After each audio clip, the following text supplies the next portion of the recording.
Hey, back to reality. Hey guys, Omar here. And I recently went out to the Bowery. The Bowery is a neighborhood in downtown New York. It's sort of north of Chinatown, north of the Village, and it's got a lot of great old architecture and old buildings. And I went out trying to kind of capture the flavor of all the graffiti and the grunge and the personality that that neighborhood has. Now, as far as cameras go, the decision for me was super easy. I always try to go as small as possible. So I went with the Fujifilm X-T20 because I love the sensor in this camera and I love the size of the camera. And I was also riding my motorcycle, so I wanted to go as small as possible. Now, the original plan was just to walk around with the 23mm f2. I think I could have gotten a good representation of the neighborhood just with a prime, and I recommend that, going out with one lens and working the scene. But I knew there was going to be great architecture, so my two choices for a second prime, and sometimes it's good to limit yourself to one lens, but sometimes it's good to have a little kit with you. But I only wanted to bring one other lens because it starts to get ridiculous. You're like, I'll take the 56, I'll take the 35 in case. Everything is like in case, right? So I was going to bring the 56 to zero in on architectural details, but I went the other route. I said, let me pick the 16mm 1.4. That's originally what I said. And a lot of my decisions end up being about size. The 16mm 1.4, although a wonderful, wonderful lens, is a little beefier than what I decided to bring, which was the Rokinon 12mm f2. That lens has been sitting and it's been neglected, and that was the other reason I wanted to bring it out. And I forgot how much fun that lens is to shoot, mostly because of the manual focus. It really slows you down.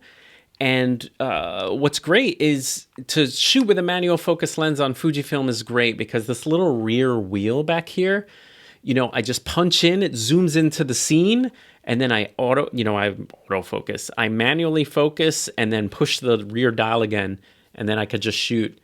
So shooting manual focus lenses on Fujifilm cameras is a joy. Now, a couple of tricks with the 12mm. If you're shooting architecture and buildings, you get a lot of slanted lines and distortion.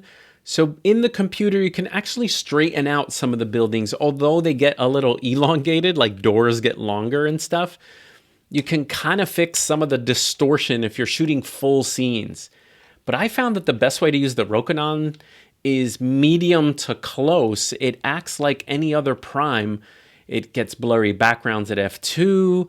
If you just shoot a wall or a door, it doesn't look distorted at all. You only get wacky wideness when you have like very long lines from buildings and things. So it's a very versatile lens. You can shoot it close up. You can shoot your friends when they fall down. Now, as far as tones go, I've been enjoying, this is like a new thing this year, I blame the Fujifilm X70, is I've been boosting up my temperatures. I've been shooting warmer than I usually like. I've been doing it on the X-T3, and now I've been doing it on the X-T20. I did it for this.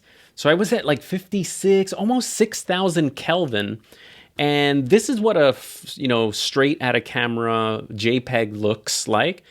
And for the RAWs, I just brought them in. They were still warm. I just added clarity. I also added a little bit of a curve to give them that faded look. And let me know if you wanted me to do a video on, editing street photos, if that would help you out. I would love to do that for you guys. But so much fun shooting with the Rokinon, breaking it, bringing it down from the shelf, wiping the dust off it, and checking out a cool neighborhood in New York. And I'll see you guys next time. Hope you like that. Peace!